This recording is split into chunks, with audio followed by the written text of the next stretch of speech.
అమర్నాథ్ పై Janasena party రాష్ట్ర అధికార ప్రతినిధి పరుచూరి భాస్కర్రావు మండిపడ్డారు. ఆత్మహత్యలు చేసుకుంటున్న కౌలు రైతులను పవన్ కళ్యాణ్ ఆదుకోవటానికి ముందుకొస్తే ప్రభుత్వానికి ఉలుకెందుకని నిలదీశారు.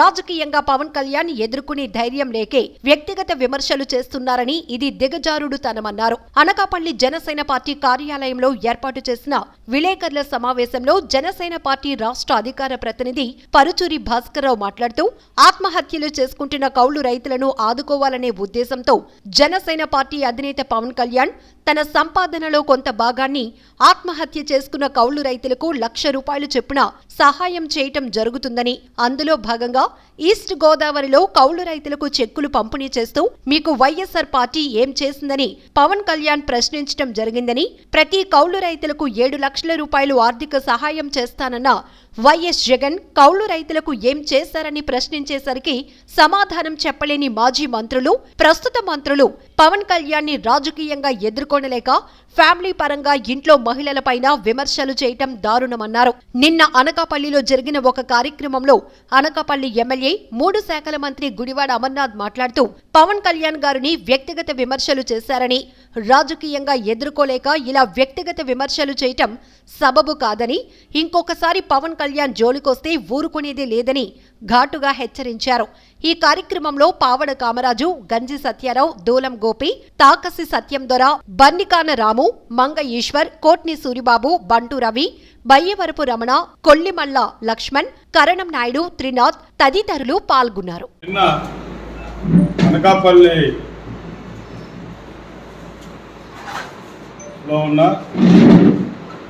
ఏదో ఫంక్షన్లో మా అనకాపల్లి 3 శాఖల అమర్నాథ్ గారు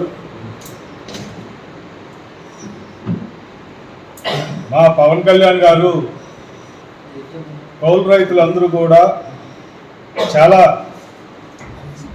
కష్టాలతో బాధలతో ఆత్మహత్యలు చేసుకుంటుంటే వాళ్ళని ఆదుకోవాలన్న మంచి ఉదయంతో తను రాత్రి పగలు కష్టపడి సంపాదించిన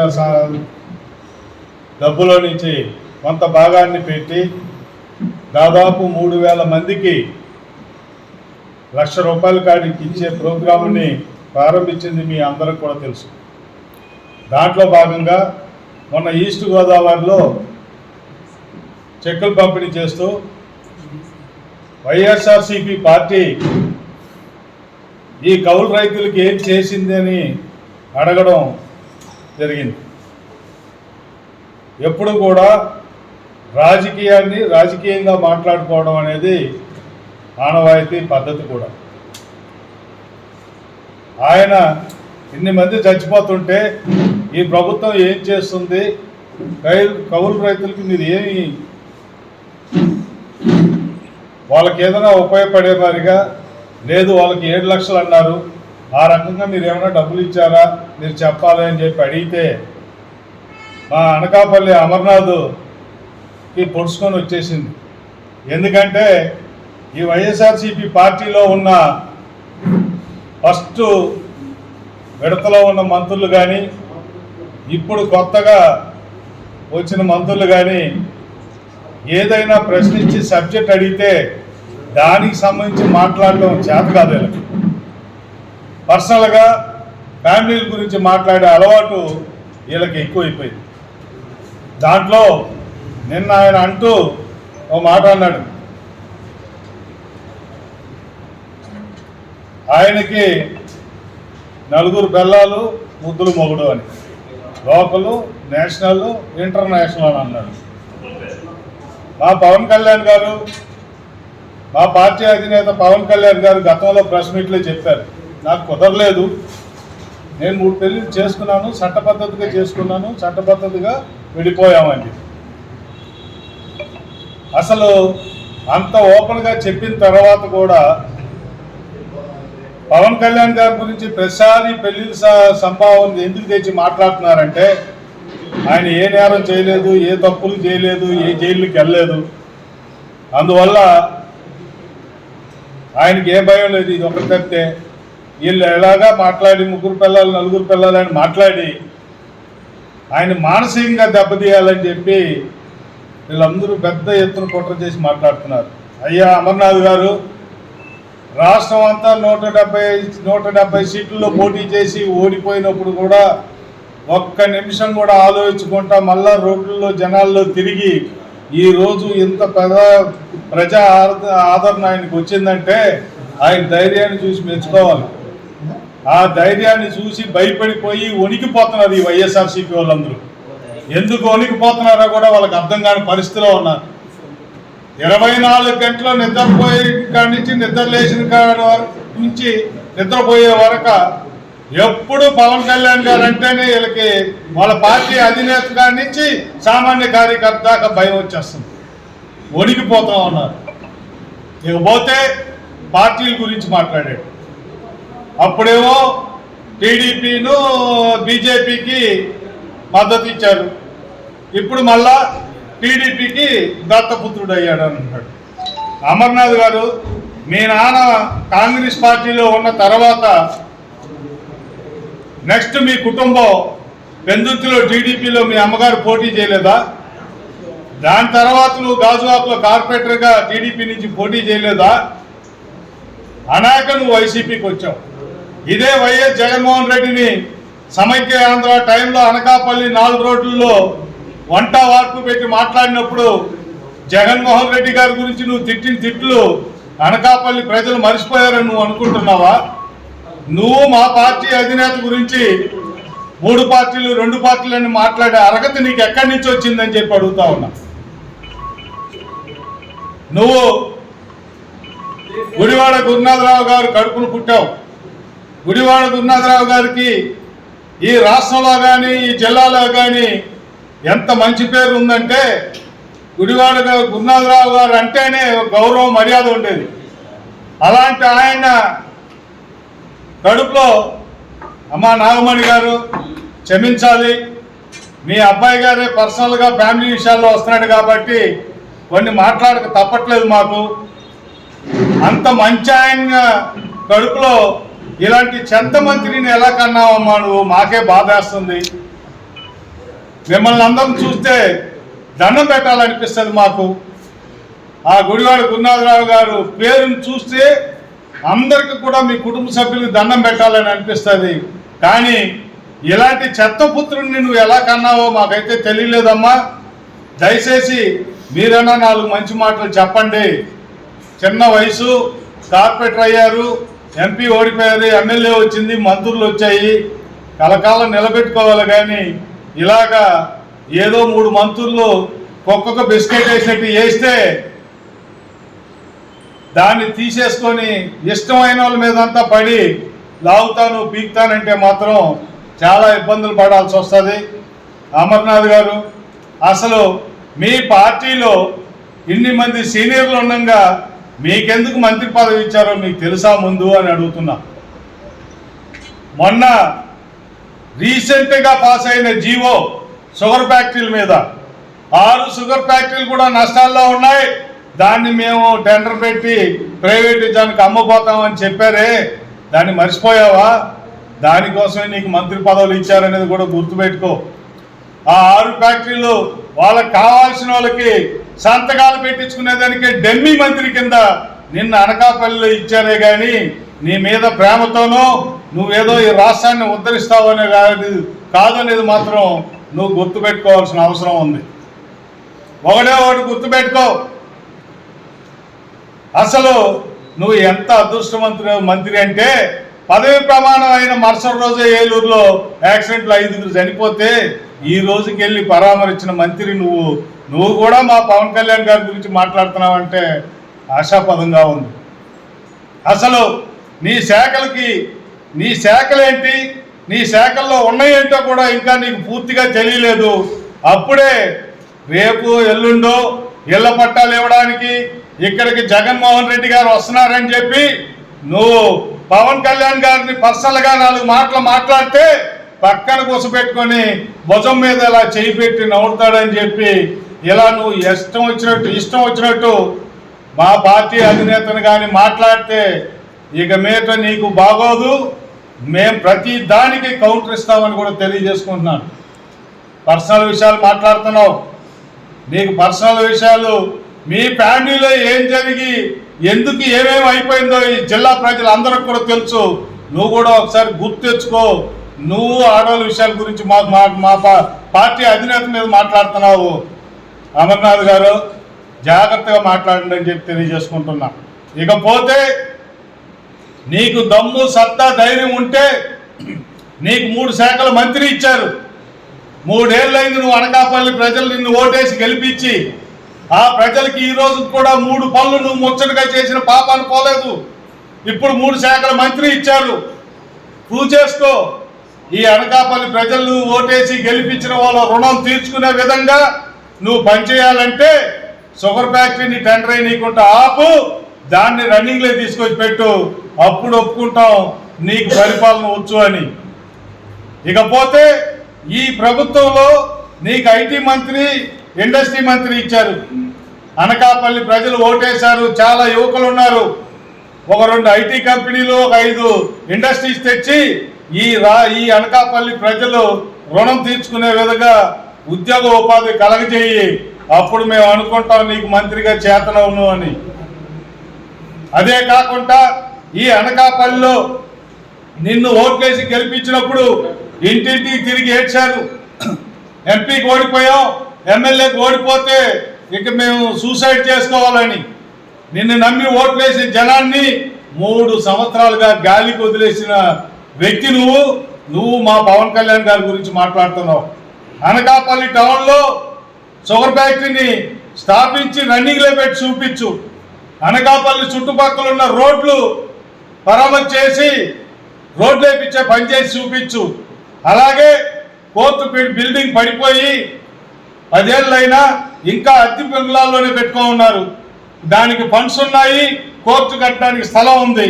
దాన్ని కట్టి నువ్వు రుజువు చేసుకో. అలాగే అనకాపల్లి ప్రజలందరూ కూడా మురికి కాలువల్లో, దోమల్లో రాత్రి పగలు ఇబ్బంది పడుతున్నారు. దాన్ని సరిచేసేదానికి ఆలోచించు. ఇకపోతే కంపోజ్ యార్డు మున్సిపాలిటీ కాంపౌండ్లో పెట్టుకోమన్నావు. 3 సంవత్సరాలుగా దాన్ని షిఫ్ట్ చేసేదానికి చేత కానీ ఎమ్మెల్యే నువ్వు కూడా మా పార్టీ అధినేతను మాట్లాడే స్థాయికి వచ్చావా అని చెప్పి అడుగుతా ఉన్నా. ఇకపోతే మెడికల్ కాలేజీకి మొన్నే శంకుస్థాపన చేశావు. మెడికల్ కాలేజీ శంకుస్థాపన చేసి 25 ఎకరాలు అలాట్ చేసి ఇస్తే అనకాపల్లిలో వచ్చే మెడికల్ కాలేజీ ఈ రోజు నర్సీపట్నం ఎందుకు పోతుంది అన్నది అడుగుతున్నా. 25 ఎకరాలు ఎమ్మెల్యేగా అనకాపల్లిలో ఉన్న స్థలాన్ని చూసి అలాట్మెంట్ చేయొచ్చు కానీ ఎమ్మెల్యే నీకు 3 మంత్రులు ఇచ్చితే మాత్రం ఈ ఊరికి నువ్వు ఏ మేలు చేయలేవు అనేది దీన్ని బట్టే తెలుస్తుందని చెప్పి నిన్ను అడుగుతా ఉన్నా. ఇకపోతే 400 ఎకరాలు ఒక్క మండలంలో ఒకే పంచాయతీలో మూట కట్టుకున్నావంటే గతంలో కొంతాల రామకృష్ణ గారు చేశారు. ఈ అనకాపల్లి మంత్రులుగా, ఎమ్మెల్యేగా దాడి వీరభద్రరావు గారు చేశారు, గంటా శ్రీనివాసరావు గారు చేశారు, ఇంకా ఎన్నో మంది చేశారు. కానీ ఎవరు కూడా ఒకే మండలంలో 400 ఎకరాలు మూట కట్టుకున్న ఘనత కూడా నీకు ఒక్కడికే సొంతమైంది అనేది కూడా తెలియజేసుకుంటూ, నువ్వు కూడా ప్యాకేజీ గురించి మా పవన్ కళ్యాణ్ గారి గురించి మాట్లాడుతున్నావంటే ఆశాపదంగా ఉంది. ఇకపోతే నిన్న మాట్లాడుతూ నువ్వు మాట్లాడినావు. Telugu Desam party, YSRCP, Telugu Desam party, Congress party కలిపి మా అధినేత మీద అన్యాయమైన కేసులు పెట్టి జైలుకు పంపించారు అన్నావు. అలాంటి పార్టీతో ఈరోజు జైలు కలిపి దత్తపుత్రుడు అయ్యాడని కూడా నువ్వు మాట్లాడావు. నువ్వు గతంలో తెలుగుదేశం నుంచి వచ్చావు అనేది మర్చిపోయావు. జగన్మోహన్ రెడ్డి గారు తిట్టింది మర్చిపోయావు. నీకు జ్ఞాపకం లేకపోతే నువ్వు తిట్టినవి అన్నీ కూడా నాకు ఆడ వీడియోలు ఉన్నాయి. నువ్వు నెంబరు వాట్సాప్ పెట్టు, నేను నీకు పంపిస్తాను, చూసుకో ఒకసారి. లేదంటే మీ పార్టీకి పంపిస్తానని కూడా ఈ రకంగా తెలియజేసుకుంటున్నాను. ఇదే కాకుండా నువ్వు ఇంకొక మాట అన్నావు. ఎప్పుడు చూసినా మా వాడు జైలుకు పోయాడు, సంచులు కూడా జైలు అని చెప్పి అందరూ మాట్లాడుతున్నారని. బాబు నీకు ఒకటే చెప్తున్నా, మేము ఏ పొద్దు కూడా సంచులు కూడా జైలుకి మీరు పోయారా లేదా అనేది కూడా మాకు ముందుగా తెలీదు. మీ కన్నా ముందు సీనియర్లుగా ఉన్న మంత్రుల్లో కన్నబాబు గారు అసెంబ్లీలో మాట్లాడారు. మరి మీకు ఐడియా ఉందో లేదో నాకైతే తెలియదు, కానీ ఆయన మాట్లాడినప్పుడు చాలా క్లారిటీగా మాట్లాడారు. మాట్లాడుతూ, అధ్యక్ష, వైఎస్ఆర్సీపీ పార్టీకి ఒక కార్యకర్త జాయిన్ అవ్వాలంటే పార్టీ ఆఫీస్కి వెళ్తారు, కానీ ఏ పార్టీకైనా ఒక కార్యకర్త నాయకుడు జాయిన్ అవ్వాలంటే ఆ పార్టీ ఆఫీస్కి వెళ్తారు, కానీ వైఎస్ఆర్సీపీ పార్టీకి మాత్రం సెంచులు కూడా జైలుకి వెళ్ళి జాయిన్ అవ్వాల్సి ఉంది. అంటే వైఎస్ఆర్సీపీ పార్టీ జైలుకి బెయిల్కి మధ్యలో ఊసలాడుతున్న పార్టీ. అలాంటి పార్టీలో జాయిన్ అవ్వాలంటే జైలుకి వెళ్ళే జాయిన్ అయ్యాలని మీ కన్నబాబు గారు చాలా క్లియర్గా చెప్పాడు.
అంటే ఇక్కడ అన్ని మేము ఒకటే చెప్తున్నాం, మేము ఎప్పుడు ఎదుటోళ్ళని గౌరవంగా మాట్లాడతాం, ఎదుటోళ్ళతో రాజకీయం అంటే రాజకీయం వరకే మాట్లాడతాం. అది మా పార్టీ అధినేత పవన్ కళ్యాణ్ గారు మాకు నేర్పించిన శిక్షణ అలాంటిది, మా పార్టీ ఇచ్చిన ఆదేశాలు అలాంటిది. రాజకీయం రాజకీయంగానే మాట్లాడు, జైలు బెయిలు సంచులు కూడా మేం చెప్పలేదు, మీ పార్టీలో మీ మంత్రిగా చేసిన కన్నబాబు గారు చెప్పారు. ఇంకొక ఆయన చెప్పాడు ఈ మూల నుంచి, అసలు నువ్వు మా పార్టీ అధినేత పవన్ కళ్యాణ్ గారు పెళ్లి విషయాలు మాట్లాడావు. ఇంకొక ఆయన అయితే ఇంకా మీ పార్టీ అధినేతని ఎక్కడో పెట్టి మాట్లాడాడు. అది చెప్పడానికి మాకు ఇష్టం లేదు, చెప్పుకోవడానికి మాకే అసహ్యంగా ఉంది. ఆ రకంగా మాట్లాడినాడు కూడా 2 శాఖల మంత్రి ఇచ్చిన ఘనత మీ పార్టీది. అంటే తిట్టితేనే ఇస్తారు, తిట్టినోడికే ప్రమోషన్ కూడా ఇస్తారు మీరు. ఎందుకంటే నిన్ను చెప్పి తప్పులేదు, మీ పార్టీ పై నుంచి కింద దాకా అదే. కాబట్టి వైఎస్ఆర్సీపీ పార్టీ నుంచి మాట్లాడేటప్పుడు నేను దాన్ని కూడా నీకు తెలియజేస్తాను, ఇప్పుడే చేస్తాను. అది కూడా నువ్వు ఒకటే ఒకటి గుర్తుపెట్టుకో, ఈ మధ్యకాలంలో నువ్వు మాట్లాడేది చూస్తే శ్రీరెడ్డికి కత్తి మగేష్కి నీకు పెద్ద తేడా ఏం కనిపించలేదు. ఆ రకంగా దిగజారిపోయింది నీ మాట, నీ తీరు.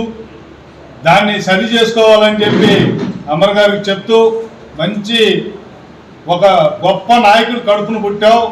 ఆ నాయకుడికి పేరు వచ్చే విధంగా, మీ పార్టీకి కూడా పనికొచ్చే విధంగా, నిన్ను నమ్మి ఓట్లేసి గెలిపించిన వాళ్ళు రుణం తీర్చుకునే విధంగా పనిచేసి చూపించి మంచి పేరు తెచ్చుకోవాలి. కానీ ఎవడి మీద ఇసిరితే మనకేదో సభాస్ అనే పేరు వస్తుంది, మంత్రితో పాటు ఇంకేమైనా ఇస్తారని ఆశిస్తున్నామేమో. ఇప్పటికే 3 ఏళ్ళు పూర్తి అయిపోయింది, సినిమా అయిపోయింది. మా సినిమా సూపర్ హిట్ ఎక్కడున్నా నీదే ఫ్లాప్కి వెళ్తుంది. ఇకపోతే ప్యాకేజీ విషయాలని నేను చెప్తున్నాం. అనకాపల్లి ప్రాంతంలో లంకిల్పాలెంలో ఇసుక డిపో ఉంది, అలాగే మన ఇది కోడూరు దగ్గర ఒక ఇసుక డిపో ఉంది. వాగుల్లో నుంచి రోజుకి ఆ డిపోకి 300 లోడ్లు, ఈ డిపోకి 300 లోడ్లు వస్తున్నాయి. వస్తే 100 లోడ్లు మాత్రం మీరు అమ్మినట్టు అఫీషియల్గా చూపిస్తున్నారు. మిగతా 200 లోడ్లు అన్అఫీషియల్ రికార్డ్ చూపించుకుంటున్నారు. కారణం ఏంటంటే మీకు ఆన్లైన్ గురించి మాట్లాడటం తెలుసు, కానీ ఎవడైనా ఇసుక వస్తే డీడీ తీసుకొని ఇసుక ఇవ్వడం మీకు చేత కాదు. కట్ల కట్లుగా నోట్లు ముట్లు కావాలి మీకు.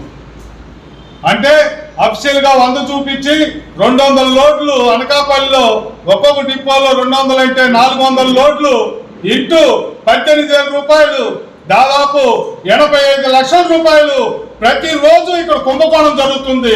దాంట్లో నీ వాటా ఎంత, మీ వాళ్ళ వాటా ఎంత అనేది కూడా నువ్వు చెప్పాల్సిన అవసరం ఉంది.